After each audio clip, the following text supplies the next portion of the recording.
Hillary Clinton, David Petraeus, John McCain. C'est la reprise, Thierry, ça y est. Excuse-nous Thierry, on prend tout de Ouais, suite. on est va à être l'antenne. en ligne là.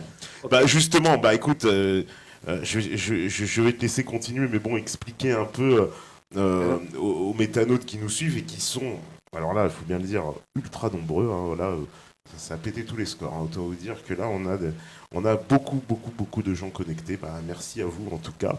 Et donc Thierry, tu nous disais que Oui. pour bien Il y avait comprendre, deux voilà, choses. il fallait bien comprendre l'implication de certaines entreprises. Oui, d'abord, les multinationales jouent aujourd'hui un rôle dans la politique internationale.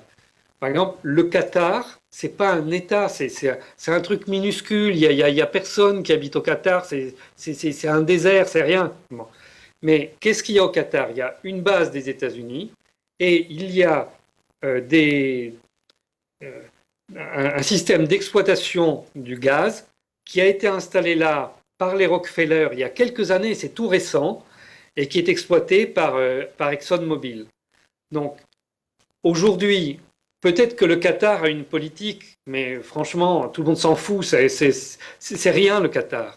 Par contre, quand ExxonMobil utilise le gouvernement du Qatar pour faire quelque chose, là ça compte, là c'est très important. ExxonMobil, ça a ça doit être la troisième ou quatrième multinationale dans le monde. C'est un pouvoir gigantesque. C'est beaucoup plus important que la France, ExxonMobil. Hein. Donc voilà, ça c'est un exemple. Je disais pas autre exemple que David Petraeus, qui est le fondateur de Daesh, qui en est toujours le parrain le plus clair. Hein. Euh, il est venu faire une conférence à Erbil il y a quelques semaines où il a dit Daesh n'est pas notre ennemi. Hein, notre ennemi, c'est l'Iran, il a dit, c'est pas Daesh. C'est clair. Ah bah moi les choses sont claires. Hein. C'est On peut pas être exactement plus ce que clair. disait Bon. l'ancien Donc, ce ambassadeur d'Israël aux monsieur, États-Unis. aujourd'hui, il est le conseiller géopolitique d'un très grand fonds de placement aux États-Unis, le fonds KKR. Voilà. Ça, c'est une première chose que je voulais dire. La deuxième chose, c'était que nous raisonnons selon un schéma ancien où il y avait des États face à d'autres États. Mais aujourd'hui, avec le processus de la globalisation, où on a essayé de diminuer le pouvoir des États, il y a un phénomène qui apparaît où à l'intérieur de toutes sortes d'États, y compris en France, il y a plusieurs politiques qui sont menées en même temps, et des politiques complètement contradictoires. Alors, c'est très visible aux États-Unis, où la Maison-Blanche a une politique qui vise à assurer le leadership des États-Unis sur le monde. Mais il y a un autre groupe composé à la fois de démocrates et de républicains, et d'ailleurs plutôt de démocrates que de républicains, un autre groupe autour de Hillary Clinton, de David Petraeus, de John McCain pour les républicains, ou de quelqu'un que vous connaissez peut-être pas, mais qui est très important, qui est Jeffrey Feltman à l'ONU. Ces gens-là, eux, ils ne visent pas le leadership, ils visent la domination complète. C'est tout à fait une autre stratégie.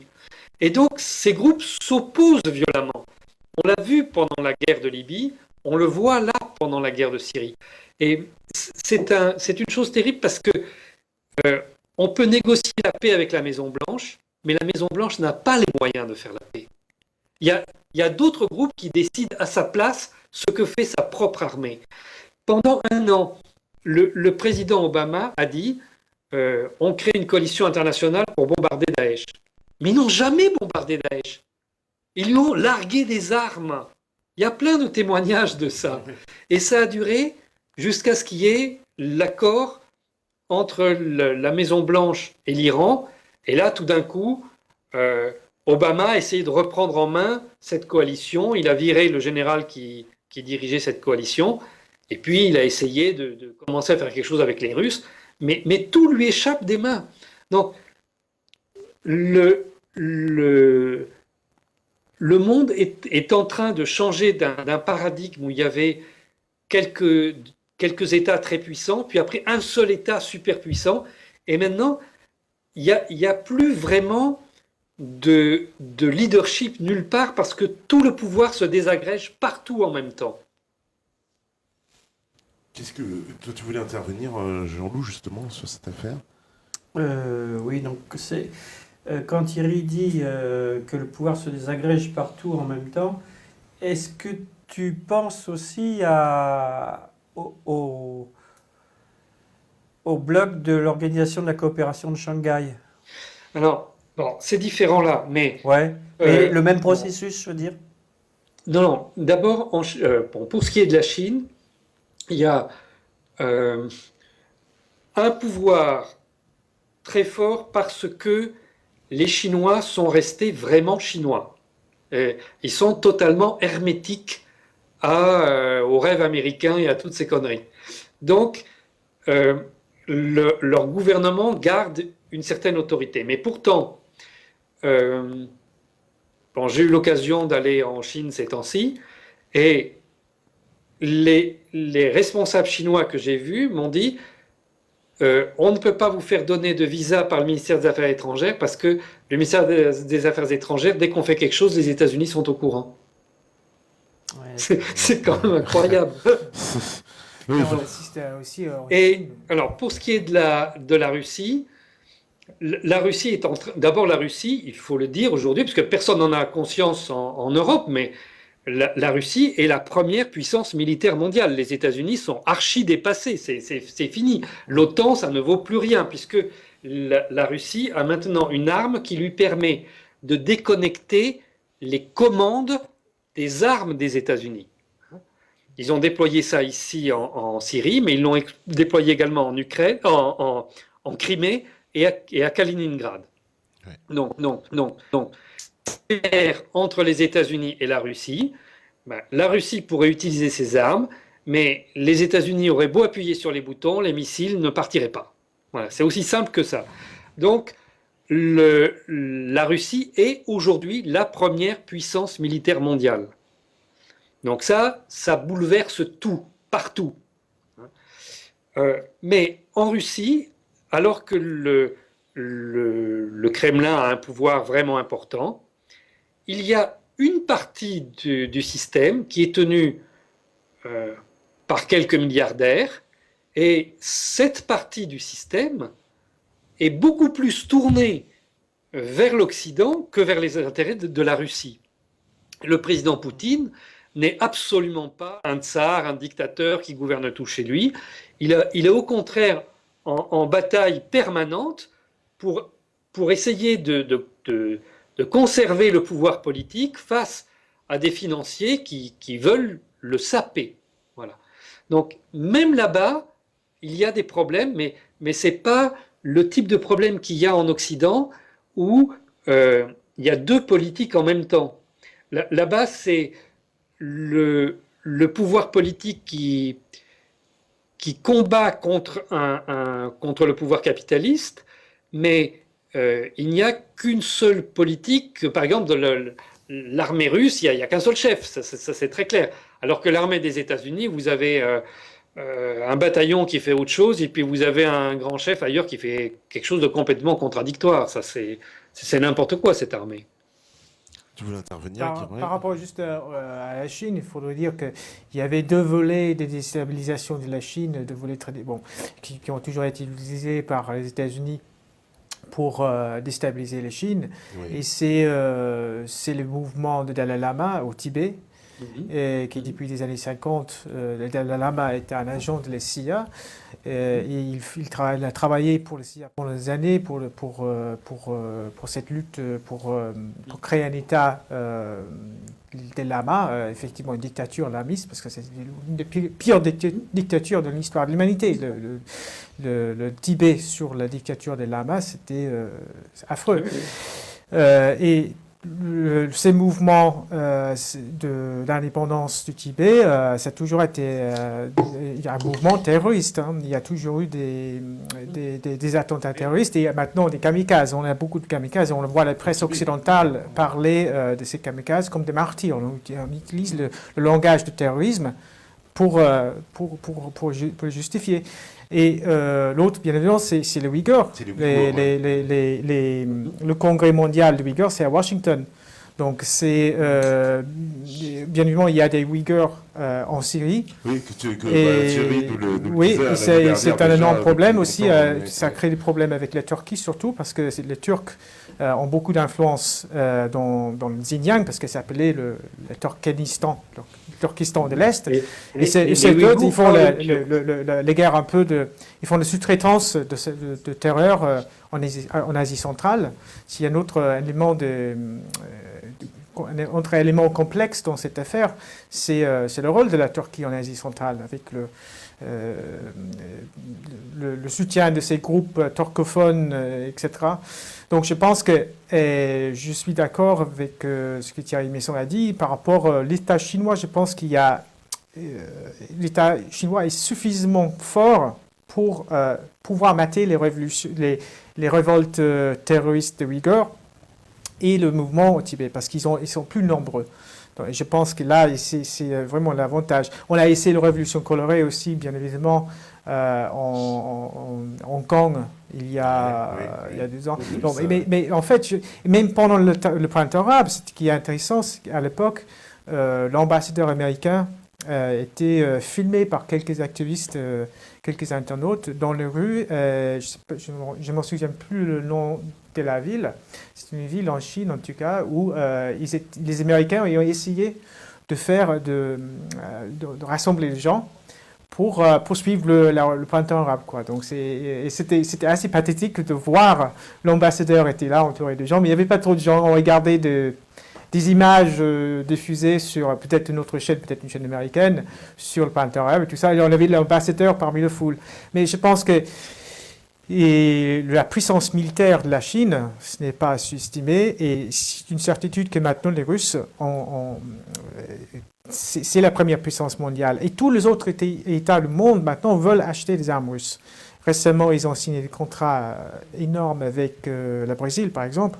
C'était une des raisons pour lesquelles les ONG américains et les réseaux de déstabilisation américaine ont essayé de déstabiliser le Brésil en 2013.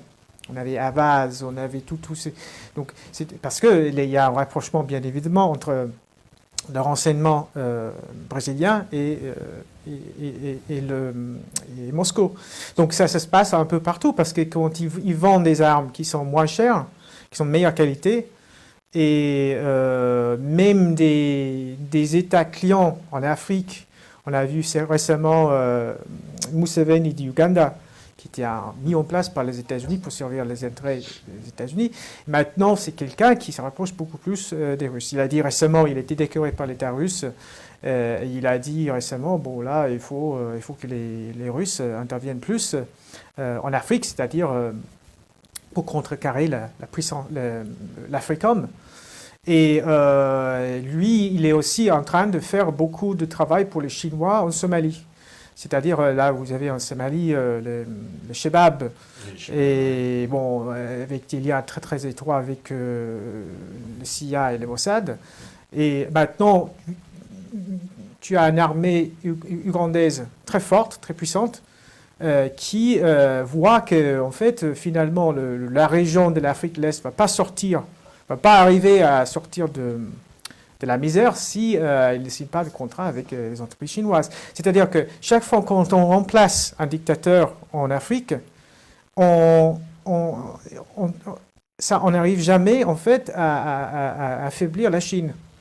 Et même la Chine en Afrique sont en train de s'imposer beaucoup plus. On a vu récemment une base militaire à Djibouti. À Djibouti, oui. On Donc il y a, je pense on entre parle, la Cameroun et en Cameroun aussi, parce que Afrique Média avait révélé il y a un an, je pense, que les forces spéciales françaises avaient été arrêtées en Cameroun, Tout à fait. luttant à Oui, oui. côté de Boko Haram. Il y a un avion français aussi qui s'est fait prendre. au Et ils ont Nigeria, été ils répatriés, traqué etc. les armes. Et maintenant, le gouvernement français met pression sur le gouvernement camerounais d'arrêter de censurer la chaîne Afrique Média, et aussi des sociétés civiles. C'est une autre chose on a parlé de quatrième la guerre de quatrième génération, on en a parlé de ces deux aspects, c'était la révolution colorée et le terreur. Et en Afrique, on a maintenant des sociétés civiles partout, pratiquement dans chaque État. Et ce que beaucoup de gens n'ont pas compris pendant le printemps arabe, c'est que tu peux avoir un dictateur qui sert les intérêts des Occidentaux, mais il faut toujours avoir les sociétés civiles aussi dans l'opposition qui peut être utilisé pour mettre pression sur ce dictateur quand il va en Chine ou en Russie signer des contrats. Ce qui est en train de se passer partout en Afrique. Et c'est vraiment c'est quelque chose... c'est un signe de désespération, je pense. Donc, tu as de plus en plus des leaders africains qui se tournent vers la Chine. Je pense que c'est inévitable maintenant, ces basculements, parce qu'on voit bien vers l'Orient. Parce qu'il y a une volonté d'amener, comme le disait tout à l'heure Thierry, cette volonté d'amener le chaos en Europe. Mais on voit qu'aussi, parallèlement, on amène le chaos en Afrique. Partout. Ils sont en train de mener une guerre contre la Burundi depuis le mois d'avril. Ouais. Et avec ces sociétés civiles et des groupes terroristes. Oui, parce que alors l'Est de l'Afrique est mis à feu et à sang depuis un certain nombre d'années maintenant. On voit maintenant déstabilisation de l'Afrique centrale avec le Centrafrique, le Tchad, et puis évidemment le cas de la Côte d'Ivoire aussi qui a été très très déstabilisé. Et le nord nigérien aussi complètement déstabilisé avec ce groupe aussi apparu qui semble être aussi, lui aussi, l'émanation d'une force contrôlée par des services de renseignement, puisque, comme tu le précisais, il y a eu des militaires français qui sont fait interpeller au Nord Cameroun. On a eu aussi un avion français qui s'est fait prendre un peu la main dans le sac avec une fausse immatriculation russe. Non, au Nigeria, c'est au Nigeria. C'était Nigeria. Mais voilà, il a dû faire un atterrissage d'urgence, en fait. Et visiblement, il avait une fausse immatriculation russe. Et puis, c'est toujours le russe, ça. Les pauvres Russes, même quand ils font rien, on va leur mettre sur le dos. Et visiblement, c'était un avion qui livrait des armes à Boko Haram. Avec Boko Haram qui a été mis en place par les États-Unis, du reste, et pas à n'importe quel moment. Parce que jusqu'à présent, c'était essentiellement les sociétés occidentales, anglaises, British Petroleum et états-uniennes qui pompaient le pétrole du Niger. Et il y a eu un renversement de la situation lorsqu'une compagnie nationale chinoise a passé un accord avec l'État du Niger pour exploiter le pétrole du Niger. Mais contrairement aux transnationales capitalistes, les Chinois ont proposé, dans le cadre du partenariat, un prêt pratiquement à taux zéro pour moderniser tout le chemin de fer sur le Niger. Et c'est à ce moment-là qu'est apparu Boko Haram, avec l'objectif, bien évidemment, d'essayer de contrer l'influence chinoise sur cette partie de l'Afrique. Oui, parce qu'en plus, Boko Haram, on le voit, on va dire, très concentré sur le nord du Nigeria, mais ça déborde sur le Cameroun, sur tous les voisins, finalement, qui sont tous en train d'être déstabilisés dans cette région. C'était le même objectif, c'est de déstabiliser. Et on retrouve encore partout les services états-uniens. Je veux dire, si on superpose une carte des conflits et une carte des bases états-uniennes, on trouvera toujours, dans chaque conflit, à l'origine ou un peu en amont, la présence des États-Unis, au travers d'associations, au travers de bases militaires, et qui, en termes d'activité, c'est-à-dire de structuration, d'organisation de mouvements, comme on disait, mouvements sociaux, d'essayer d'exploiter, de diviser les gens sur la base des peuples, sur la base parce qu'il y a toujours un prétexte de religion. Alors, Boko Haram, ce serait une espèce de conflit présenté entre chrétiens et musulmans. On nous présente toujours un peu, la religion chiite contre sunnite. Les religions, quelles qu'elles soient, ont toujours servi à la division des peuples. Et ça, les capitalistes le savent très bien. Exploiter la religion pour diviser les peuples. En plus, ça est rendu très possible. Alors ça, Thierry, toi, tu contrediras pas, j'imagine, par, on va dire, l'atomisation de la Libye. La Libye qui, aujourd'hui, comme aussi tu nous l'avais anticipé aussi depuis longtemps, tu parlais de somalisation. Oui. C'était le terme, je me rappelle, que tu avais employé en disant que tu voyais une somalisation de la Libye après évidemment la guerre qu'a menée l'OTAN. Et c'est exactement ce qui est en train de se passer. Là, on est vraiment dans cette... Alors, il faut se rendre compte qu'actuellement, depuis que la Libye a été prétendument libérée de la Jamaïa arabe libyenne, eh bien, depuis ce moment-là, les 2 tiers de la population ont fui le pays. Les 2 tiers. Voilà. Ouais. Donc, je pense que ça parle de soi-même. Hein. Les gens préféraient avant plutôt qu'avec l'OTAN. Voilà. C'est une des guerres les plus obscènes que j'ai jamais vues. J'étais vraiment choqué par l'absence de manifestations contre cette guerre. Je pense que une des raisons pour laquelle c'est aussi la façon dont les États-Unis sont en train de promouvoir la politique étrangère. C'est-à-dire, ce que j'ai toujours dit sur le printemps arabe, que c'était vendu comme un soulèvement populaire contre un dictateur pro-américain. Ce que j'entendais beaucoup dans même des réseaux, même dans l'Internet un peu. C'est-à-dire, il y a beaucoup de gens pensaient que c'était un soulèvement spontané contre l'exploitation, contre la misère. Bien évidemment, il y avait des misères. On l'a utilisé. C'est ça la stratégie américaine. On utilise la misère comme un atout, militaire. Mais le côté d'organisation, préparation du printemps arabe n'était pas du tout compris par beaucoup de gens. Et malgré le fait que les États-Unis c'était tout à fait ouvert, mais quand Condoleezza Rice avait donné un discours devant AIPAC, American Israeli Public Affairs Committee aux États-Unis, en 2006, où elle a parlé du projet du nivellement Moyen-Orient et le projet de démocratisation. Elle avait dit à l'époque que George Bush avait changé la politique. Il avait donné un discours où il disait bon, on change la politique, c'est-à-dire maintenant. Parce que l'hypothèse étant que les États-Unis ont été frappés en 11 septembre par des extrémistes, donc si on n'arrive pas à démocratiser le Moyen-Orient, les Arabes vont nous attaquer. D'accord ? Donc il avait changé la politique, c'est-à-dire on va avoir une démocratisation de l'Afrique du Nord et du Moyen-Orient. Et c'était présenté vraiment comme quelque chose de populaire, voilà, les masses. Et donc, pour moi, l'origine de tout ça, c'est du trotskisme. Ça revient de l'idéologie trotskiste, c'est-à-dire c'est du capitalisme qui se déguise en socialisme. C'est ça. Et si on regarde si on pense aux gens qui ont créé le National Endowment for Democracy en 1983, c'était des trotskistes, c'est-à-dire ils venaient de l'international socialiste. Donc on assiste à un international capitaliste, comment dirais-je, une révolution permanente du capital. C'est ça. Donc, dans ce sens-là, les néoconservateurs ont beaucoup été influencés par les idées de Trotsky, surtout. Et c'est ce qu'on est en train de voir un peu en Afrique. C'est-à-dire, il y a des oppositions aux dictateurs, parfois, c'est-à-dire des gens comme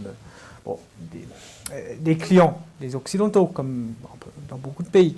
Mais en même temps, vous avez une opposition complètement contrôlée par les ONG américains. Et c'est toujours cette forme de faux gauchisme. Donc je pense que ça n'a pas été compris par beaucoup de gens et ils se trompaient royalement. Et même des analystes pour qui j'ai beaucoup de respect, en fait, ils n'avaient rien compris. Ils pensaient que c'était une révolution populaire, et puis il y a eu la contre-révolution. La guerre en Libye, c'était la contre-révolution des Occidentaux parce qu'ils voulaient empêcher la révolution, le printemps arabe. Donc c'était de non-sens pur et dur. Il faut comprendre que les Occidentaux n'ont jamais soutenu des révolutions populaires. Jamais, jamais, jamais, ils vont jamais soutenir. Les empires ne soutiennent pas les révolutions populaires. Donc bien évidemment, l'empire est toujours contre-révolutionnaire. Donc c'est une leçon de base, c'est les premières leçons dans le cours sur l'impérialisme. L'empire soutient toujours la contre-révolutionnaire. Toujours. Il n'y a pas d'exception. Donc, dès que tu vois un article dans la presse disant qu'il y a un soulèvement populaire, les gens, il faut avoir des doutes tout de suite. Il faut réfléchir. Mais ils n'ont pas réfléchi. Pourtant, M. Hollande nous explique qu'avec ces grands alliés démocrates que sont l'Arabie Saoudite et le Qatar, il soutient une révolution populaire ici en Syrie. Oui. Mais comment ils arrivent, alors ça, c'est vraiment la question que je pose, j'ai envie de la poser à vous trois, mais comment ils arrivent justement à nous vendre à chaque fois comme ça des histoires, comme on dit, Qui sont à dormir storytelling, debout. hein. Truc énorme. Ouais. Oui, oui. On nous vend un storytelling à chaque fois de chaque guerre qui prépare l'opinion publique en fait à accepter l'idée même de la guerre, parce que comme tu l'as précisé, la guerre en Libye n'a pas soulevé effectivement, on va dire, beaucoup d'opposition au sein de la population, parce que la majorité des gens pensaient que c'est une révolution populaire, Kadhafi de toute façon un horrible personnage et que le monde serait mieux sans lui. C'est comme ça que ça s'était présenté en fait à la population occidentale, et les gens en ont acquiescé, j'ai envie de dire, ils ont admis qu'il y avait une part de vérité, un peu comme sur cette révolution syrienne, où pour le coup, j'ai quand même envie de dire que depuis les attentats justement du 13 novembre, on constate un changement de position quand même des éditorialistes dans la majorité des médias mainstream, qui aujourd'hui admettent l'existence de ces groupes djihadistes, on en parle ouvertement, et on parle aussi, mais alors... On y va du bout des doigts pour parler de notre implication réelle. On préfère, j'ai entendu quand même, qu'on a mis ça sur le dos évidemment de l'Arabie Saoudite, du Qatar, qui sont véritablement impliqués, mais sans jamais évidemment parler de notre propre implication. D'ailleurs, toute la classe politique s'est offusquée des propos de Bachar el-Assad à la suite des attentats, qui avait dit mais la France ne fait que finalement que payer la politique qu'elle a soutenue. Une parole que, pour ma part, j'avais trouvé assez sensée, mais qui n'a pas du tout plu à tous les hommes politiques qui se sont dit c'est une provocation, etc. Alors que... Oui, mais enfin, la question qui est posée, c'est celle des médias français aussi. Oui, mais exactement. Oui. Moi, je vois au fil de mon enquête, si vous voulez avoir des renseignements sur ce que font les militaires et les conseillers de la DGSE en Turquie ou en Jordanie contre la Syrie, pour prendre le cas de la Syrie, vous lisez la presse anglaise, vous lisez la presse russe, vous lisez la presse libanaise, mais si vous regardez la presse française, vous ne trouverez rien. De même, si vous voulez, ça va très loin, c'est une désinformation totale. Vous avez vu qu'au début de 56 du tome 1, je publie 3 photos que vous ne verrez jamais dans les médias français, où l'on voit des millions de Syriens qui sont dans plusieurs villes de Syrie en train de manifester, non à l'agression étrangère, non à la guerre. Alors évidemment, ils ne peuvent pas montrer ces photos parce qu'ils ont reproduit systématiquement les communiqués de l'Élysée-Matignon qui disaient « Voyez, Bachar al-Assad est un dictateur, il tire sur son peuple ». Alors, quand vous dites qu'un dirigeant politique d'un pays tire sur son peuple, vous ne pouvez pas montrer des photos, vous voyez des millions de personnes du même peuple en train de lui manifester son soutien contre l'agression étrangère. Du reste, M. Sarkozy et son ministre des Affaires étrangères, M. Juppé, avec son Premier ministre, M. Fillon de l'époque, puis après M. Hollande avec son Premier ministre et puis M. Fabius, ministre des Affaires étrangères, ont utilisé ni plus ni moins que les méthodes de propagande qu'utilisaient les nazis en 1939, quand ils ont envahi d'une part d'abord la Pologne et puis la Tchécoslovaquie. C'est-à-dire qu'ils retournent, si vous voulez, leurs crimes contre les pays, contre leurs victimes, en faisant porter, ils font porter à leurs victimes les crimes qu'ils commettent à leurs propres victimes, et ils transforment la vérité, ils font de leurs paroles, si vous voulez, de la vérité officielle, la vérité officielle. On l'a vu après beaucoup plus tard, et ça dans le tome 2 je le décortique, sur le cas de l'accusation, par exemple, l'armée syrienne a utilisé des armes chimiques. Je reprends tout un tas d'articles de la presse, aussi bien la presse écrite, la presse parlée, et quand on met les titres les uns derrière les autres avec les jours, les heures, etc., et puis que l'on voit la réalité, on comprend comment s'organise le mensonge sur un simple problème. Vous avez vu dans le tome 1, je parle d'une dépêche de l'AFP où il y a eu, place du Trocadéro à Paris, une manifestation qui a rassemblé plusieurs milliers de Syriens qui protestaient contre l'agression étrangère contre leur pays et qui apportaient leur soutien au président Assad. Alors, il y avait dans cette manifestation le drapeau syrien et il y avait également quelques portraits de Bachar el-Assad. Eh bien, la journaliste de l'AFP qui était présente sur place, vous avez vu, je reproduis son communiqué, a réussi à transformer cette manifestation en manifestation de la prétendue opposition syrienne. Un mois plus tard, le Parisien libéré procédait de la même manière malhonnête. Alors comment voulez-vous que le gars qui va le matin à son boulot, qui prend un café sur le zinc du bar au coin de chez lui en mangeant son croissant et qui jette un coup d'œil sur Aujourd'hui ou sur la presse qui reproduit ces mensonges, quand il voit ça, il n'a pas d'autre source d'information. Donc pour lui, c'est vérité acquise. Alors ça, répété dans le temps, à longueur de jour, d'heures, ça commence le matin, le soir, le journal télé, à longueur d'heure, avec regardez les journaux télévisés aujourd'hui en France.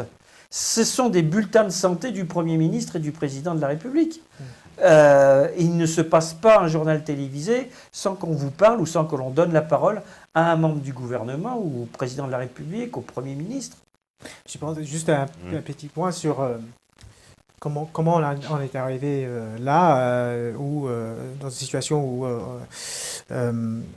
les gens croient au droit d'ingérence ou à la guerre humanitaire, ce concept de la guerre humanitaire. Je pense qu'on a travaillé longtemps sur le concept de la guerre humanitaire. Si on pense au conflit de Rwanda, par exemple, en 1991, a commencé une invasion de Rwanda par des rebelles soutenus par les États-Unis, des rebelles qui étaient hébergés, les rebelles de Paul Kagame soutenus par les militaires américains,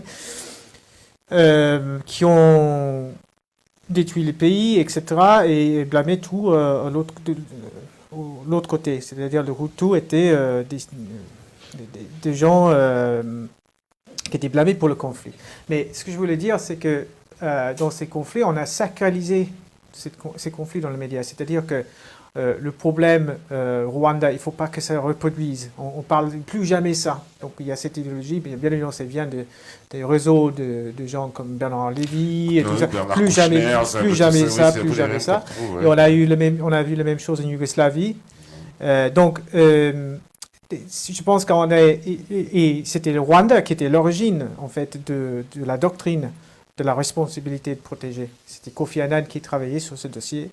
Donc, il y a un mouvement en France à interdire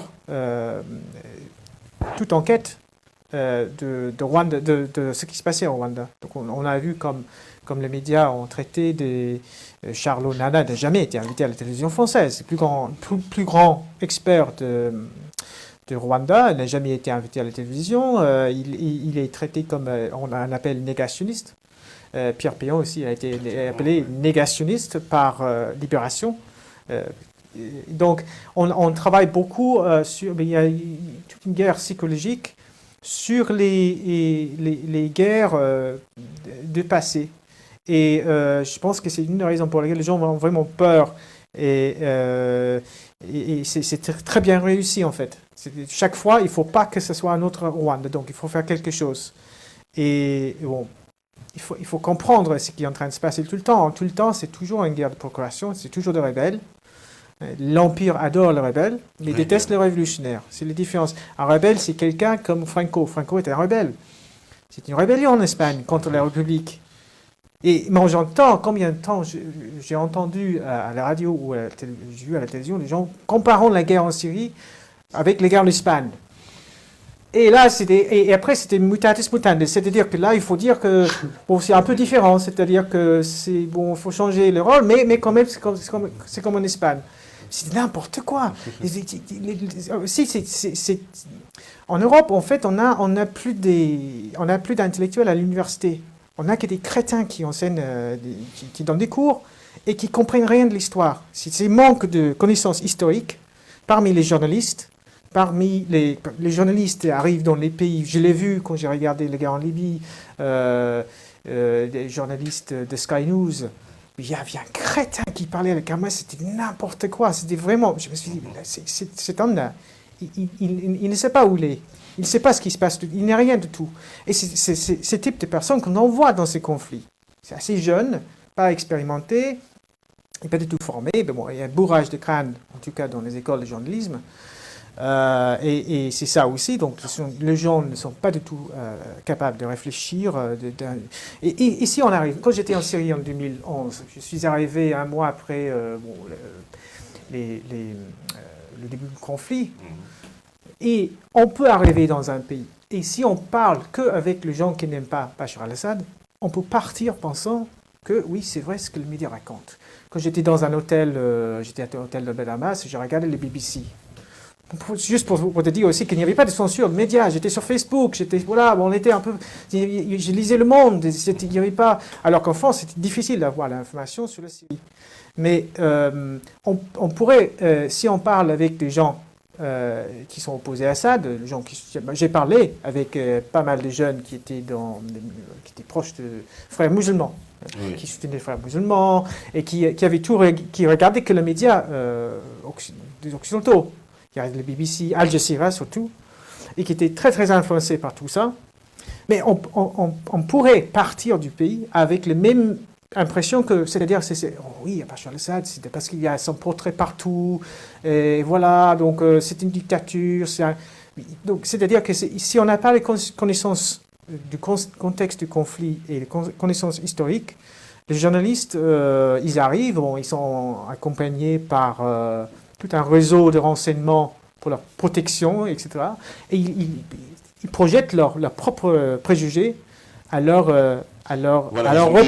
reportage. Une vision de la situation et puis... Je pense qu'il faut aussi se poser une question. Pourquoi nous-mêmes, nous croyons des bêtises? Parce que y a des phénomènes...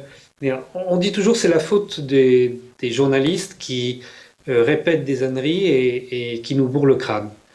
Mais d'abord, s'il y a quelques journalistes qu'on envoie sur les zones de guerre et qui, eux, sont des manipulateurs professionnels, la grande majorité des journalistes, ce sont des gens comme nous. Donc pourquoi est-ce qu'ils croient des bêtises et qu'ils essayent de nous y faire adhérer? Et pourquoi nous, alors que à certains moments nous avons des éléments qui nous montrent que quelque chose ne va pas, pourtant nous croyons ce qu'on nous dit? Moi, je me pose cette question parce que, par exemple, je me souviens que quand, je suis un peu plus vieux peut-être que vous, mais quand François Mitterrand a été élu la première fois, j'ai voté pour lui. Mais à ce moment-là, je n'avais pas d'expérience politique, je ne savais pas les choses, etc. Bon, j'étais séduit par son discours et tout. Mais quand il s'est représenté la deuxième fois, je l'avais déjà approché, j'avais déjà travaillé pour lui, je savais qui c'était. Et pourtant, j'ai voté pour lui une deuxième fois. Pourquoi j'ai fait ça? Je suis incapable de me le dire aujourd'hui. Et immédiatement, ça a été l'affaire au Rwanda, ça a été tout un tas d'autres choses. Hein. Je me suis dit, mais pourquoi?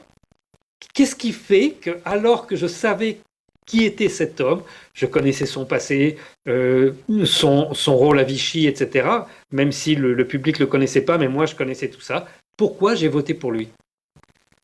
Et je pense que souvent, on se laisse convaincre simplement parce qu'on suit un mouvement général et qu'on n'a pas confiance en soi-même, en fait. C'est très difficile de se dresser contre la quasi-totalité des gens autour de nous. Oui, parce que c'est vrai que immédiatement, on passe on est un peu un paria. Après, on a inventé tout un tas de termes aujourd'hui, complotistes, conspirationnistes, etc. Oui. Donc, qui sont un peu des sortes de tasers idéologiques, on pourrait appeler ça comme ça, qui courent à toute forme de débat, toute forme de questionnement, puisque finalement, les gens qu'on appelle souvent complotistes ou conspirationnistes sont des gens qui posent des questions et qui demandent des réponses souvent à des faits établis, quoi. Voilà, ni plus ni moins. Mais je reprends cet exemple de François Mitterrand, parce que j'ai revoté pour lui la deuxième fois. J'ai travaillé avec lui après. Je savais qui c'était et j'étais toujours fasciné. Ce type était tellement... je ne sais pas comment dire. Moi, il me fascinait et pourtant, je savais qui c'était. Pourquoi j'ai accepté ça? Je ne sais pas. Ça, c'est intéressant, effectivement. Alors, il y a une question, parce que là, il faut que je prenne aussi les questions du public, parce qu'il y en a beaucoup, beaucoup, beaucoup. Alors, on a répondu à beaucoup de questions, hein, sans le vouloir, au cours de l'entrevue, en particulier, où beaucoup de gens demandaient justement l'application sur la Chine et justement sur les origines de Daesh. Donc, je pense qu'on a répondu à leurs questions. Mais il y a une question qui revient souvent, justement, bah là, elle s'adresse à toi, Thierry. C'est la situation actuelle par rapport aux opérations militaires que mène la Russie. Est-ce que, puisqu'on vit une espèce de, j'ai envie de dire, de guerre de l'information, puisque d'un côté on a des médias occidentaux qui nous disent cette opération est un échec, c'est n'importe quoi, les Russes y frappent apparemment dans le vent, ou alors les mauvais rebelles, hein, voilà, on nous a souvent dit ça, ils frappent les mauvaises personnes. Qu'en est-il réellement voilà, de cette... Alors, d'abord, ce qui caractérise les opérations militaires aujourd'hui, c'est que la Russie a déployé donc une arme nouvelle qui lui permet non pas de brouiller, mais de déconnecter les communications et les commandes de l'OTAN. Donc cette arme a été déployée dans un rayon de 300 km alentour de l'attaqué, c'est-à-dire la partie méditerranéenne de la Syrie, mais débordant légèrement au nord de la Syrie et incluant la base d'Incirlik en Turquie, c'est-à-dire la plus grande base de l'OTAN dans cette région. Et donc, l'OTAN ne sait pas du tout ce qui se passe dans cette zone de 300 km de rayon. Et bien évidemment, la Russie tient à conserver cet avantage et ne communique pas sur les opérations militaires, et l'armée syrienne ne communique pas sur les opérations militaires qui ont lieu depuis maintenant 2 mois dans cette zone-là. D'accord. Alors, donc je ne vous dirai rien à ce sujet, mais vous pourrez entendre certainement qu'il n'y a pas pour le moment d'avancée au sol importante des troupes de l'armée arabe syrienne. Or, comment dire, c'est tout à fait logique dans le cadre de la stratégie qui a été choisie, puisque pour le moment, il s'agit de détruire les centres de commandement et les usines de fabrication de munitions que Daesh avait installées ou que Al-Qaïda avait installées. Et ça va très loin. Vous savez que c'est une guerre qui dure depuis plusieurs années et que les Occidentaux ont amené là-bas un matériel incroyable. Il y a des foreuses qu'on utilise pour le métro. Vous voyez, si ce n'est pas importé, je ne sais pas où ça se trouve. Hein. Des foreuses qu'on utilise pour le métro et qui ont permis aux différents groupes terroristes d'installer des tunnels ici et là. Ils ont construit des bunkers souterrains pour installer leurs états-majors. Donc, il y a énormément d'ouvrages qui ont été construits. Et ça, seule l'armée russe avait les moyens de les détruire avec des bombes pénétrantes, etc. Bon. Donc, d'abord, on détruit ça. Et après, il doit y avoir une avancée des troupes au sol. D'autre part, les troupes russes interviennent pour le moment dans ce rayon de 300 km alentour de l'attaqué et n'interviennent pas dans la partie est du pays. Alors, on pourrait penser que, peut-être ils vont faire ça en 2 étapes, ou peut-être ils ne sont pas du tout intéressés pour mener le combat dans la partie est. Et je disais en début d'émission que le Royaume-Uni, la France et Israël ont le projet de créer un faux Kurdistan au nord du pays, un Kurdistan où il n'y aurait pas de Kurdes, puisqu'il n'y a pas de Kurdes qui habitent à cet endroit-là, ou s'il y en a, ils sont 10% de la population, mais il y a 90% de la population qui n'est pas kurde à cet endroit-là. Donc il voudrait créer un Kurdistan, puis une fois qu'il l'aurait créé, il voudrait obliger les Kurdes de Turquie à fuir leur pays, à s'installer là. Donc ça ferait une Turquie vraiment turque, le grand rêve ottoman absolu. Bon. Donc, en fait, actuellement, il y a une opération très vaste qui est préparée à la fois par l'armée arabe syrienne, par le Hezbollah et par l'armée russe, et une opération dont vous ne verrez le résultat que dans quelques semaines, peut-être quelques mois, hein, mais vous verrez le résultat de cette opération partout au même moment. Donc, c'est la stratégie qui a été choisie et vous ne devez pas vous inquiéter du fait que pour le moment, on ne sait pas trop ce qui se passe. C'est normal. D'accord, c'est pour ça qu'il règne donc la plus grande confusion hein, vis-à-vis des informations. Je veux dire- On est un peu confusionnisme. Ah, Juste une chose, puisque Thierry a évoqué la question du Hezbollah, c'était, rappelez-vous comment dans les médias pendant des années on a entendu parler du Hezbollah comme organisation terroriste. oui. Mais personne aujourd'hui dans la presse française, pratiquement personne, ne dit que le Hezbollah est engagé aux côtés de l'armée syrienne, aux côtés des Syriens qui se sont organisés en comité de défense populaire pour soutenir leur armée, pour lutter contre les terroristes. Ouais. Alors je dis ça aussi, c'est parce que vous avez vu comment dans toute cette campagne depuis des années, on essaie d'amalgamer les trafiquants, les djihadistes trafiquants qui ont été importés en Turquie et les présenter comme des musulmans pour désigner l'arabe, le musulman comme responsable de tous les maux qu'aurait la société française. Alors c'est important de souligner qu'il y a des militants islamistes qui sont les groupes du Hezbollah qui luttent contre le terrorisme sur le terrain en Syrie. Ouais, bah, c'est important. Absolument. Ouais. Et- Oui, Et Thierry. en Europe, on a créé aussi cette distinction entre les sunnites et les chiites, et il faut que tout le monde rentre dans ce clivage, et on a une lecture avec les bons sunnites qui sont nos alliés Voilà. et les Oui. mauvais chiites qui sont nos ennemis. Mhm. Sauf que quand on est sur place au Proche-Orient, le Proche-Orient, c'est pas du tout comme l'Afrique du Nord, et ça n'est pas du tout comme les pays du Golfe. C'est trois cultures totalement différentes, même si ce sont trois régions où l'islam est en principe majoritaire. En tout cas, en Syrie, il y a beaucoup de populations qui ne sont ni sunnites ni chiites.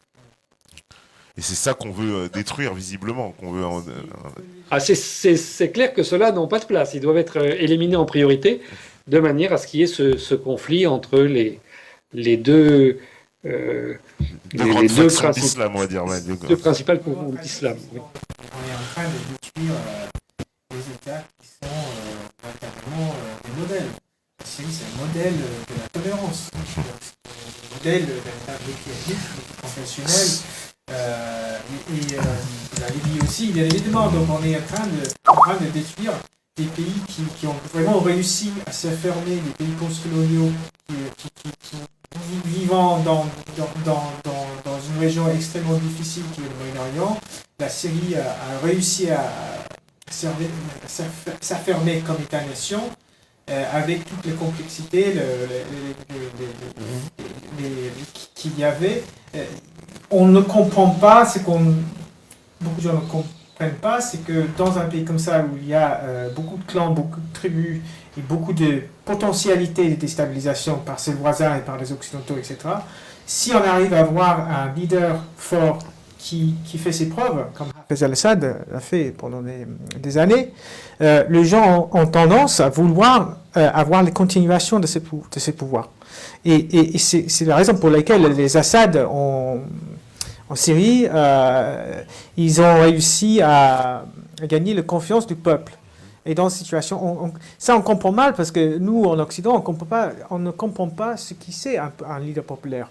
Parce qu'on n'a jamais eu un leader populaire chez nous. Donc, quand on voit un leader populaire comme Assad, on dit que voilà, les gens sont forcés d'aller... Voter. Oui, j'ai vu. Les gens sont forcés d'aller manifester pour lui. Bon, c'est le régime qui met le portrait dans les rues parce que là, tout le monde a peur de lui et tout ça. On ne comprend rien. Mais si François Hollande était capable de résoudre les problèmes économiques de la France et de l'Europe et d'arrêter le terrorisme, et il voulait rester au pouvoir pour la vie, je dirais oui, ce serait magnifique d'avoir François Hollande pour la vie s'il était capable de faire ça. C'est-à-dire qu'on est complètement focalisé sur la temporalité. C'est-à-dire qu'il faut que quelqu'un soit élu. Et en fait, l'alternance politique, c'est vraiment un arnaque parce qu'on fait une élection, on fait une cercle chaque 5 années, 7 années pour élire un autre un autre homme qui sert exactement les mêmes intérêts. C'est pour ça que dans les pays post-coloniaux, avoir un État fort et un parti hégémonique, c'était très important. C'est pour ça que la Chine n'aurait jamais arrivé à s'affirmer comme puissance industrielle sans le Parti communiste chinois, parce que c'était ces facteurs d'unité et de stabilité dont le pays avait besoin, parce qu'autrement, on financerait l'opposition. Il y aurait une opposition toujours financée par les États-Unis, alors qu'en Chine, il n'y a pas trop de possibilités de déstabilisation. Donc, tous ces pays post-coloniaux ont toujours eu un État fort. Il faut avoir un État fort et un parti hégémonique, même si en Syrie, il y avait des partis d'opposition. Il y a toujours une opposition légale, démocratique en Syrie. Mais c'est un point qu'on ne discute jamais. Il y a différentes formes de démocratie, différentes formes de république, et les formes spécifiques correspondent aux besoins concrets historiques de ces peuples dans leur contexte géopolitique, économique, etc. C'est ça, il n'y a aucune complexité en fait dans l'analyse en Europe, quand on parle des pays comme la Syrie. C'est ça le problème. Ouais. Tu veux dire quelque chose, Thierry? Oui. D'abord, il y a un régime est adapté à un État, mais des fois, il n'est pas adapté aux circonstances internationales. La Jamaïria arabe libyenne était certainement un système extrêmement démocratique, puisque c'était conçu sur le principe des socialistes utopiques de l'Europe au XIXe siècle.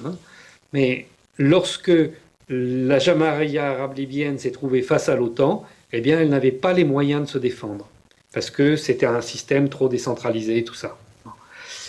Pour ce qui vient d'être dit sur la Chine, bien sûr, mais je voudrais éviter qu'on en tire une conclusion par rapport à la Syrie. Je tiens à dire que le président Bachar el-Assad a été élu démocratiquement en présence de la totalité des ambassadeurs étrangers qui étaient présents ici. Alors si la France a fermé son ambassade, on n'y peut rien, mais tous les représentations diplomatiques qui sont ici ont suivi cette élection et ont confirmé que c'était absolument démocratique. Il a été très largement réélu, à mon avis, à la manière dont Charles de Gaulle a pu être ovationné à Paris à la fin de la Deuxième Guerre mondiale. C'est pareil, c'est normal, c'est l'homme qui a sauvé le pays jusqu'à présent face à la plus grande coalition que l'histoire n'ait jamais connue, puisque je vous rappelle que en 2012, il y avait 130 États et organisations internationales qui s'étaient coalisés derrière François Hollande pour dire que Bachar el-Assad devait partir. C'est quand même incroyable. 130 États et organisations internationales. Ça n'est jamais arrivé dans l'histoire auparavant. Donc, c'est quand même normal que son peuple se retrouve derrière lui dans ces conditions. Et j'insiste là-dessus parce que je suis ahuri, choqué, quand j'entends des responsables politiques ou des journalistes français dire qu'aujourd'hui, il y a un débat à l'international sur le sort du président el-Assad. Je ne comprends pas ce que ça veut dire. C'est-à-dire que tous les gens qui disent que les grands États devraient décider du sort du président el-Assad, ce sont des gens qui pensent que le suffrage universel n'a pas de valeur. C'est-à-dire que ce sont des gens qui affichent publiquement leur mépris pour la démocratie. Et ça, venant de responsables français, c'est quelque chose qui me sidère. Oui, parce que finalement, celui qui est le plus droit dans ses bottes là-dessus, c'est Poutine, qui l'a répété encore dans la conférence avec Hollande. C'est aux Syriens de décider l'avenir de la Syrie. Voilà. Et c'est très important parce que depuis le début, le président Poutine n'a jamais dit qu'il soutenait le président Bachar el-Assad. Il a dit qu'il soutenait le peuple syrien. Voilà, le choix du peuple syrien. C'est le peuple syrien qui décide de son président et ça n'est pas lui. Et ça, c'était historiquement la position de la France à l'époque de De Gaulle. Mais aujourd'hui, le discours qui est tenu, c'est un discours exclusivement colonial. nous sommes la grande Oui. puissance, nous Tout à décidons fait. pour vous. Ouais. Nous avons autrefois colonisé la Syrie, nous allons la coloniser à nouveau. Nous avons donc créé l'armée syrienne libre, nous lui avons donné le drapeau de la colonisation française et nous allons reprendre cette colonisation. Et récemment, Exactement. l'ancien président Valéry Giscard d'Estaing disait que le seul moyen de rétablir la paix en Syrie, il a dit ça au journal Le Parisien, c'était de rétablir un mandat de l'ONU sur la Syrie, c'est-à-dire de rétablir la colonisation de la Syrie, puisque vous savez que l'ONU n'a jamais donné de mandat à personne, ni d'ailleurs la Société des Nations auparavant. C'était les alliés de la Première Guerre mondiale qui avaient donné un mandat, donc une autorisation de coloniser la Syrie à la France, et puis d'autres États à la Grande-Bretagne. Donc ça avait conduit, c'était les accords de Sykes-Picot, de François Georges Picot et de M. Sykes pour la Grande-Bretagne, et le petit-neveu de François-Georges Picot, de l'homme qui a organisé la colonisation française du Proche-Orient, son petit-neveu, c'est Valéry Giscard d'Estaing, qui disait récemment qu'il fallait rétablir un mandat, créer un mandat de l'ONU sur la Syrie. Ah bah, ironie de l'histoire. Mais on prive, C'est pas une les ironie gens de d'histoire, leur, c'est une logique parfaite. de leur dignité, c'est ça. Logique Là, on peut priver les gens de leur dignité. Parce qu'on nie le fait que la Syrie, c'est un état de droit.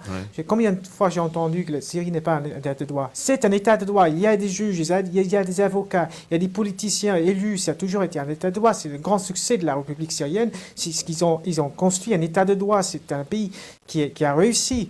Et combien de fois j'entends, ce n'est pas un état de droit, on prive le pays du Sud de leur dignité. On fait exactement la même chose en Côte d'Ivoire. Non, on veut délégitimer le pouvoir. Alors, exactement, Oui. en Côte d'Ivoire, En Côte d'Ivoire, on a enlevé Ouais, un tout à président fait. démocratiquement élu. Donc, c'est tout à fait ouvertement colonial. Hein.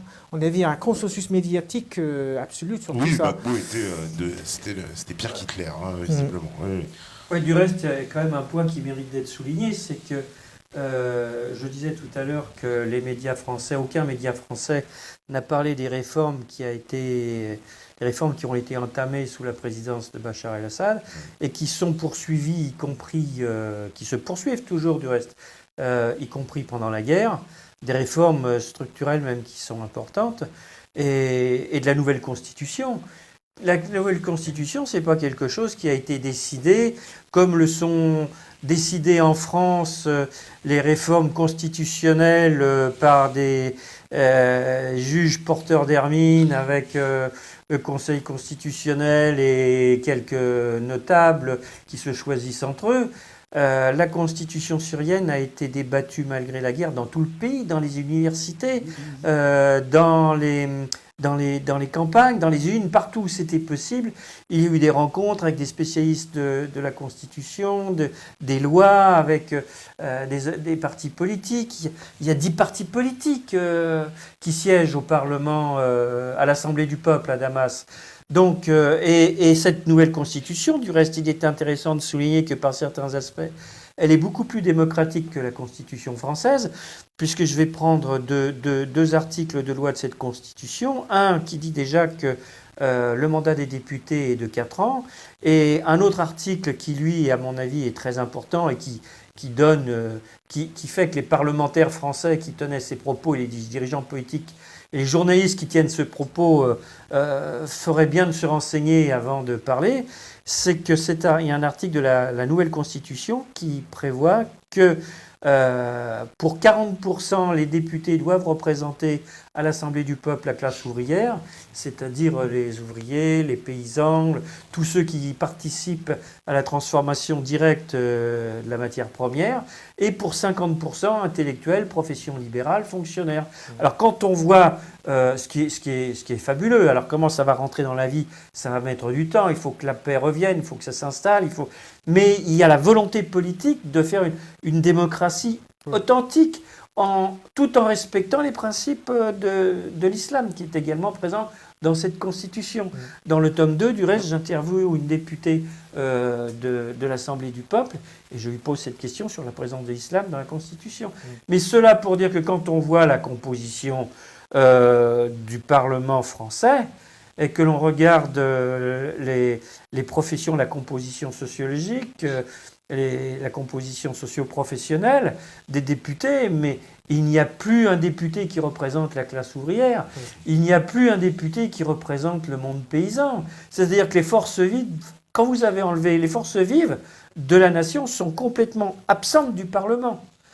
Alors, quand vous regardez, quand vous avez enlevé les fonctionnaires qui viennent des finances, quand vous avez enlevé les enseignants, quand vous avez enlevé les magistrats, quand vous avez enlevé les avocats, les dirigeants d'entreprise, mais les forces vives de la nation ne sont plus représentées. Et c'est nous qui nous permettons de donner des leçons au peuple syrien sur qui il doit élire comme président, sur quel devrait être son gouvernement. Mais c'est vraiment, oui... c'est l'âme des colons qui hante encore les couloirs de l'Élysée-Matignon. Et du reste, il faut quand même rappeler, je l'ai dit tout à l'heure, mais rappeler fortement que les Français n'ont rien fait contre la guerre contre la Syrie, de même qu'ils se sont tus, à part les actions qui ont été menées par, je pense, à BDS par exemple, ou à d'autres organisations, qui ont mené des actions de solidarité avec la Palestine, mais dans leur majorité, les Français se taisent et laissent faire le génocide et le dépeçage du peuple palestinien. Et c'est idem pour la Syrie. Et l'on se permettrait, nous, de venir donner des leçons au peuple syrien qui, malgré la guerre, malgré les difficultés que lui cause l'État français, les dirigeants français, parce que cette guerre, c'est pas la guerre de la France, c'est pas la guerre du peuple français. Cette guerre, c'est la guerre de Nicolas Sarkozy, de François Hollande et du gouvernement Valls contre la Syrie démocratique. Je pense qu'il faut le souligner parce que les médias français ne parlent pas du tout et ils n'ont pas intérêt à montrer que la Constitution est démocratique. Par contre, vous verrez des photos sur l'un des dirigeants des Frères musulmans reçus par Mme Guigou à l'Assemblée nationale. Là, ça, c'est vraiment... c'est un grand moment de la démocratie française. Une consultation qu'on peut consulter en ligne. C'est en ligne, la constitution syrienne, en traduction anglaise, je pense en français aussi. Donc c'est tout à fait ouvert. On peut lire les articles de la Constitution. Et je suis tout à fait d'accord. Sur le site de l'agence de presse SANA, oui. S-A-N-A, je le dis pour les internautes qui nous écoutent, on peut aussi consulter la Constitution. Oui, et je pense que cet élément aussi de la participation de la classe ouvrière et la paysannerie en Syrie, c'est vrai que le Hafez Assad il a fait beaucoup de réformes agraires quand il a pris le pouvoir, et c'était dans le Moyen-Orient où les conditions de vie étaient moyenâgeuses, c'était vraiment nécessaire. Ils ont fait beaucoup de progrès, donc les paysans ont toujours... il y a toujours un soutien des paysans, et surtout dans l'armée. L'armée syrienne, c'est une armée aussi assez prolétaire. Donc, c'est vraiment une véritable force du pays. Donc, c'est un pays très... Je pense que c'est la raison pour laquelle il n'y a pas... Peut-être, vous allez me corriger, mais je pense que la raison pour laquelle il n'y a pas eu trop de défections dans cette guerre, c'est qu'on a cet élément de popularité, c'est-à-dire l'armée est assez solide et populaire, et les gens en Syrie, pratiquement chaque famille en Syrie a quelqu'un dans les militaires.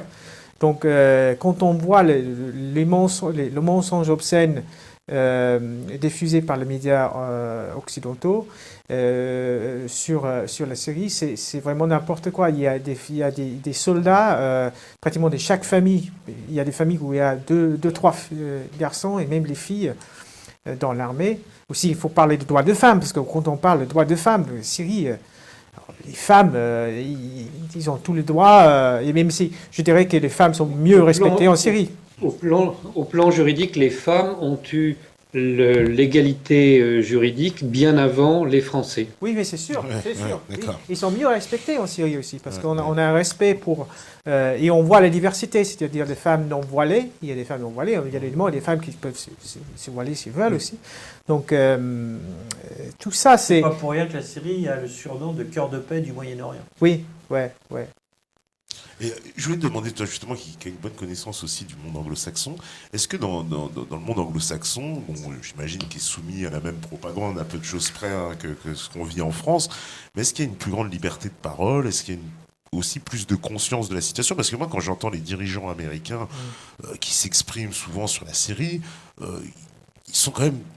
Je les trouve plus francs que nos dirigeants français. En tout cas, ils affichent un peu Euh, plus leurs je dirais- intentions, quoi. Je dirais oui et non. Oui, d'accord. Oui, dans le sens où, si je ne me trompe pas, on ne peut pas être enfermé, emprisonné aux États-Unis si on a des questions sur le Shoah. Si on a écrit quelque chose sur le Shoah qui n'est pas officiel ou quoi que ce soit, s'il y a des problèmes avec ça, je pense qu'on ne peut pas être emprisonné. Alors qu'en France, Oui, en on France, peut. Mais, faut mieux pas. généralement, non. Généralement, non. Et parce que, bon, moi, je lis la presse anglaise. Et la presse américaine, bon, la presse en anglais tout le temps, mais bon, c'est la même chose en C'est la Allemagne. même chose. C'est la même chose en Allemagne, en Italie, en Espagne. C'est-à-dire que moi, je trouve pas, si on veut avoir notre point de vue, il faut aller lire la presse vénézuélienne, il fallait lire la presse russe. Les Chinois ne disent pas trop de choses non plus. Hein. Les Chinois sont très diplomatiques. Ils vont jamais, ils sont très. Ils vont pas. Moi, quand j'étais en Chine, j'ai regardé avec beaucoup d'intérêt les émissions sur la Syrie pour voir ce qui. Parce que je comprends pas le chinois, je peux pas vraiment savoir. Mais je dirais non. En général, je pense que j'ai eu des exemples. Je peux citer quelques exemples, peut-être d'exceptions. En Angleterre, il y a eu quelques articles de la presse anglaise, mainstream, Telegraph par exemple, disant il y a 1 ou 2 ans que oui, le gouvernement britannique était du côté d'Al-Qaïda. Et le titre était Monsieur Cameron, pourquoi sommes-nous dans le même camp qu'Al-Qaïda? Et c'était assez honnête comme article, c'était assez surprenant. Je pense qu'en Angleterre aussi, il y a peut-être un élément idéologique. Parce qu'en France, on a quand même une autre composition politique qui est l'Angleterre. Et l'Angleterre, c'est une monarchie. Donc c'est une monarchie où les rapports, l'histoire est complètement différente que celle de la France. Et en France, on a beaucoup vendu l'idée de la révolution pour le printemps arabe. C'est-à-dire que combien de fois j'ai entendu les gens dire ah oui, c'est comme nous, c'est 1900. 1789. Oui, j'ai entendu ça ouais. tout le temps. Et c'est-à-dire que les pauvres Arabes, finalement, ils rattrapent. Hein, parce qu'ils sont arriérés et du coup, et en fait, on a beaucoup flatté, on fait beaucoup de flatteries sur la Révolution française et tout ça. Et je voyais ça dans les médias, c'est-à-dire que c'était plus facile de vendre le printemps arabe en France parce que le gouvernement français, c'est un gouvernement issu de la Révolution bourgeoise française. Et qu'il y a cet élément de la mission de civilisation de la France, la mission et l'idéologie des droits de l'homme, qui est l'idéologie de la bourgeoisie occidentale. Et donc, je pense que ça, c'était plus facile à vendre en France de ces points de vue, alors qu'en Angleterre, c'est traditionnellement conservateur. C'est-à-dire, révolution, c'est pas pour la reine, c'est pas exactement que la reine. Donc, quand la reine est derrière une révolution, on sait qu'il y a quelque chose qui tombe par an. Et donc, la presse. Mais ce que je voyais dans la presse en général, et ce qu'on voit en France, c'est que moi, je n'ai vu. Dans les presses dites conservatrices, comme le Figaro, on trouve beaucoup plus d'honnêteté sur les guerres coloniales que dans les presses dites de gauche, comme Le Monde ou Libération. Ils étaient à fond derrière toutes les guerres, parce qu'ils sont déguisés en guerre populaire, révolution populaire, etc. Donc là, alors que dans le Figaro, ce monsieur qui écrit pour le Figaro, Renaudot, c'est ça? Georges Malbruno. Oui, donc lui, par exemple, il a soutenu aussi Il fait des bons reportages du reste. Frédéric Ponsin, je pense, qui a écrit un bouquin sur... C'était Frédéric Ponsin, n'est-ce pas? Un spécialiste français qui avait écrit un livre, je ne sais pas, je ne me rappelle plus son nom, mais il a écrit un livre sur la Syrie où il disait que c'était, oui, c'est n'importe quoi ce qu'il fait les médias. Il était soutenu par le journaliste du Figaro. Donc aujourd'hui, pour les guerres, puisque peut-être la presse conservatrice représente, ils ne mentent pas, c'est-à-dire qu'ils disent oui, nous sommes de droite. C'est intéressant. Nous sommes de droite, donc ce qu'ils font, c'est ça. Alors que la presse de gauche, ils mentent tout le temps sur leur idéologie. C'est-à-dire la presse de gauche qui est véritablement de droite. J'ai consulté pas mal la presse étrangère au fil de mon enquête sur plusieurs années. Et c'est vrai que aux États-Unis, dans la presse états-unienne, on trouve quand même des informations, alors à vérifier, mais on trouve quand même des journalistes, comme dans la presse anglaise, qui sont y compris en poste au Liban, par exemple, ou même qui se déplacent là-bas sur le Moyen-Orient. mais on trouve quand même des informations sur les activités de la CIA. J'ai trouvé des articles passionnants dans le Los Angeles Times sur, par exemple, comment, quand l'Arabie Saoudite ne faisait pas des vols d'acheminement de munitions et d'armes suffisamment rapidement, comment le Qatar a pris le relais, avec des articles qui étaient fouillés, des correspondants qui étaient sur place, etc. Bon, alors il faut prendre toujours avec beaucoup de précautions, parce qu'il y a des choses qui peuvent être téléguidées par les services de renseignement, mais j'ai trouvé quand même pas mal de choses sur les activités de la CIA et de différentes associations. Les presse israéliennes aussi. Oui. Dans la presse israélienne, ils parlent beaucoup de leurs activités. C'est ça, quand alors, on lit la presse israélienne, et c'est eux qui vrai le que disent. quand tu fais le tour, que tu regardes la Russie, l'Angleterre, l'Allemagne même, et que tu regardes la presse des pays latins, je dirais, c'est-à-dire principalement, je resterai sur la France, l'Espagne, l'Italie, c'est d'un alignement sur la guerre. Eh bien, ce sont les anciennes puissances coloniales. La France, contrairement à l'Angleterre, elle, qui avait avec la France mandat, c'est du reste intéressant, puisque l'Angleterre et la France se partageaient le mandat sur le Levant, entre la Palestine, la Syrie, et le Liban, quoi, ce qui est devenu... Et quand on regarde le contenu de la presse anglaise et le contenu de la presse française, sur la crise syrienne, ça n'a rien à voir. On trouve des articles dans la presse anglaise, même y compris sur l'affaire d'immigrants, excuse-moi, mais qui sont vraiment plus fouillés, plus cherchés, avec des gars qui essaient d'établir des contacts sur place.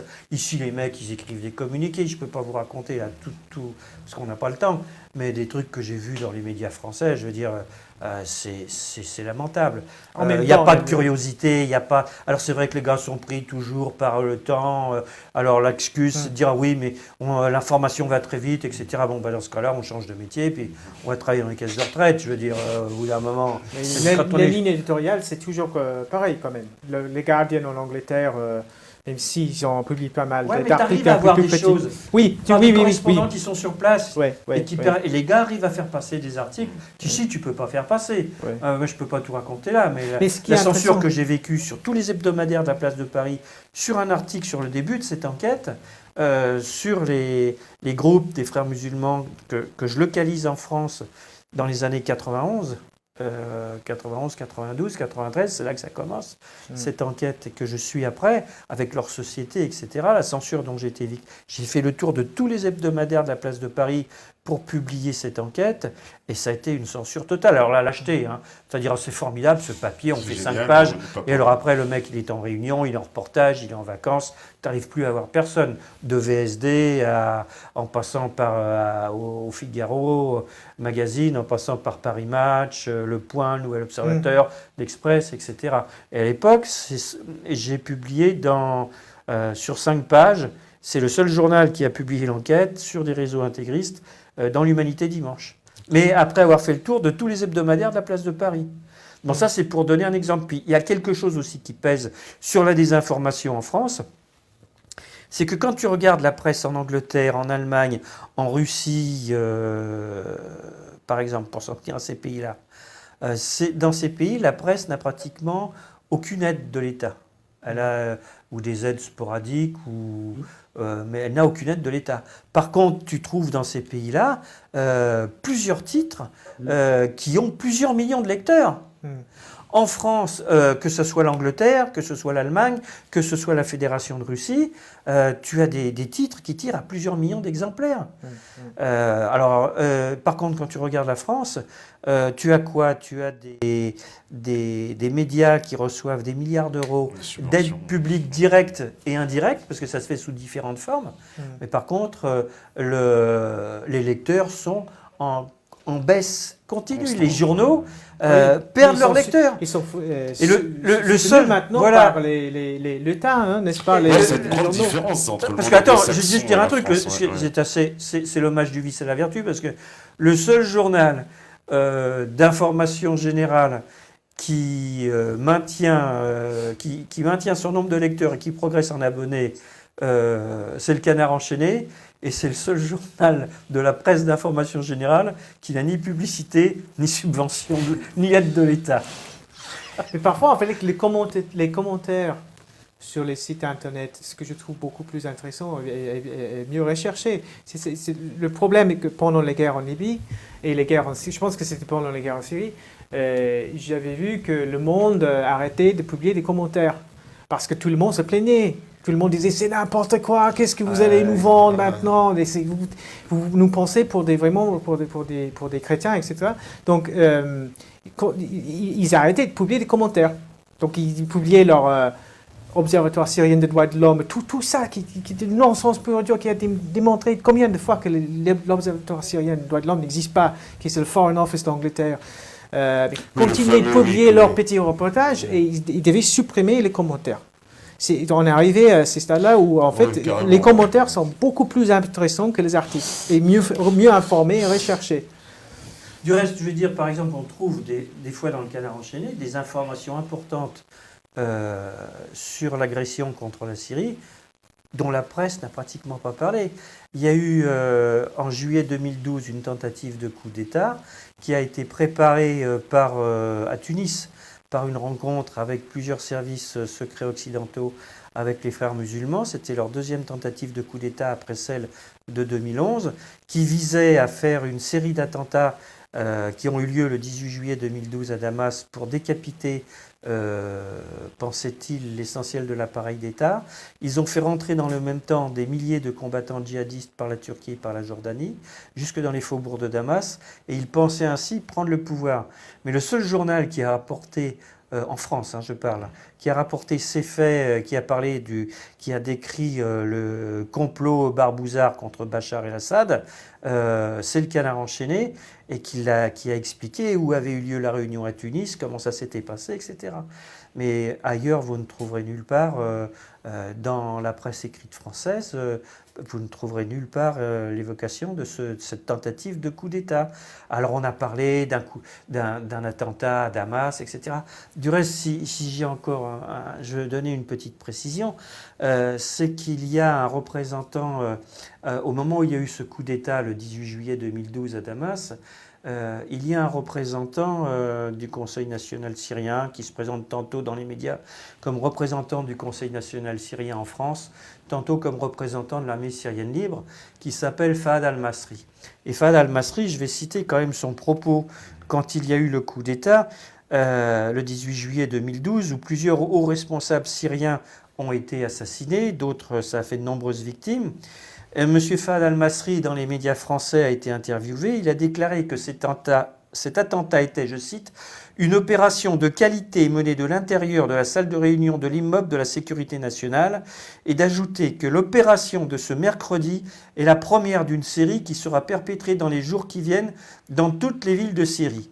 Voilà comment le représentant de l'armée syrienne libre, qui vit tranquillement actuellement à Paris, M. Fahd al-Masri, a qualifié cet horrible attentat.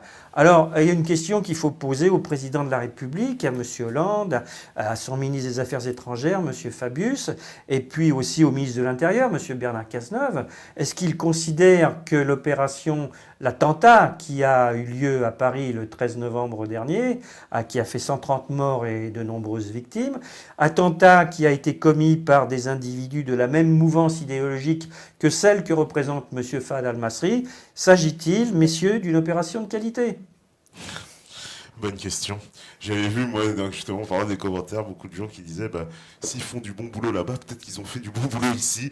C'était une question. On arrive malheureusement à la fin de cet entretien. Alors, je vais vous laisser chacun conclure un petit peu. On va commencer par toi, Thierry. Tu es toujours avec nous ? Oui, je suis toujours là. Mais... toujours là. Non, j'ai écouté tout ce qui vient d'être dit. Moi, je me demande comment on peut se sortir de tout ça et comment on peut remettre nos gouvernements au service de nos peuples et non pas au service d'intérêts qui viennent semer la mort partout et y compris sur son propre sol, puisque je le répète, ce qui s'est passé récemment à Paris est la conséquence de la politique de la France ici et Et donc, c'est de la responsabilité du gouvernement français ce qui s'est passé à Paris. Donc, je ne sais pas comment on peut se sortir de tout ça. Je crois que d'abord, il faudra changer la Constitution et changer l'essentiel du personnel politique. D'accord. Moi, j'ajouterais qu'il Ouais. faudrait que les gens, le public aussi, investissent dans le média, dans un média libre. Parce que c'est quand même une guerre d'information qui se passe. Et je pense qu'une population bien informée, critique de leur gouvernement, une population comme ça n'aurait jamais manifesté pour le Je suis Charlie le mois de janvier. Les gens qui ont manifesté, ils étaient complètement des gens intelligents, des gens éduqués, beaucoup de ces gens qui ont manifesté, mais qui étaient manipulés par la désinformation de la presse. Et c'est peut-être pas toujours leur faute. Pourquoi? Parce que tous les gens travaillent. Ils ont du travail à faire. Ils ont leur vie, leur famille. Donc, quelque chose se passe, ils sont manipulés par les émotions, les médias et tout ça.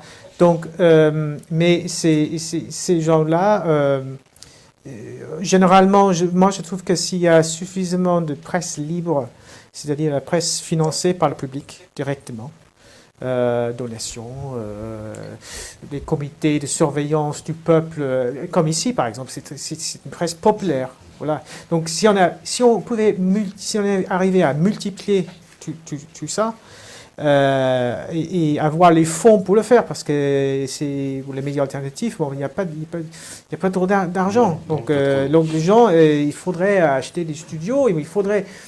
là, on pourrait imaginer que la dissidence vis-à-vis la guerre contre le terrorisme se monte et arrive à un point où on a une masse critique. Une masse critique de gens qui arrivent à qui faire disent basculer les choses. plus ça, et qu'on manifeste contre l'OTAN, et qu'on manifeste contre les guerres, et qu'on manifeste, et tout en manifestant en même temps contre l'austérité, contre le capitalisme, c'est-à-dire qu'il faut tous...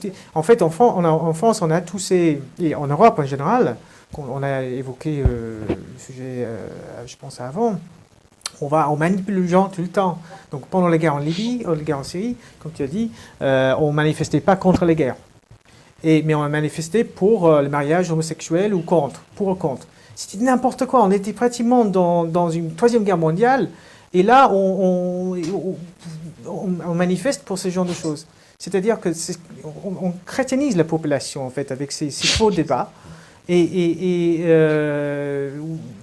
ça, je pense, si le média alternatif est suffisamment bien soutenu par le public, on pourrait bien imaginer de plus en plus de ça. Et on voit aussi des autres États qui sont en train de devenir plus forts, parce que maintenant on a Russia Today en français, et c'est en espagnol, c'est en arabe. Ça va être diffusé en Afrique, ça va beaucoup influencer. On a Afrique Média en Cameroun. Donc on a de plus en plus Al-Mayedine aussi, qui maintenant sont en train de faire de plus en plus de choses en anglais et en français aussi. Donc on a une chaîne en Angleterre qui s'appelle Levant TV aussi, c'est une chaîne qui vient d'arriver. De plus en plus de choses tout le temps. Donc je pense qu'il faudrait aussi des patrons, c'est-à-dire parmi les élites, il y a des gens riches, un patron de... Bon, moi, je l'ai vu quand j'étais en Chine. J'ai rencontré le directeur d'un site web en Chine qui s'appelle Force Media.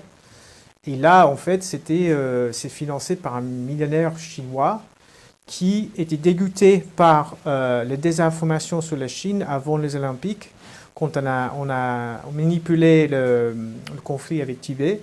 Il était tellement dégoûté qu'il a décidé de financer un centre médiatique. Là, il y a 50 personnes qui travaillent tout le temps. C'est vraiment professionnel. Et ça montre qu'en fait, c'est possible, même des gens comme ça. Donc, c'est une guerre d'information. Donc, sans information plus fiable, on n'arriverait jamais, à mon avis. D'accord. Et Jean-Loup, alors, toi, qu'est-ce que tu dirais en conclusion alors? Je dirais en conclusion déjà qu'il faut remercier Meta TV d'avoir organisé cette réunion. Non, oui, tout à fait. Non, mais je le dis parce que 56, le communiqué de publication a été envoyé à 531 journalistes de la presse parlée et écrite française. Pas un n'a bougé. Au lendemain des attentats du 13 novembre, nous avons renvoyé un communiqué sur le livre, parce que ce livre, comme vous le disiez tout à l'heure au début de l'entretien, établit les relations entre le pouvoir politique français et les organisations criminelles proches des frères musulmans. Donc c'est un travail qui était quand même assez conséquent. Et je voulais en profiter pour aller à la suite de ce que disait mon confrère, pour que Méta TV, comme nous avons Thierry Messant en ligne avec Damas, soit un relais de solidarité. C'est-à-dire que Thierry, tu m'entends là ? Oui.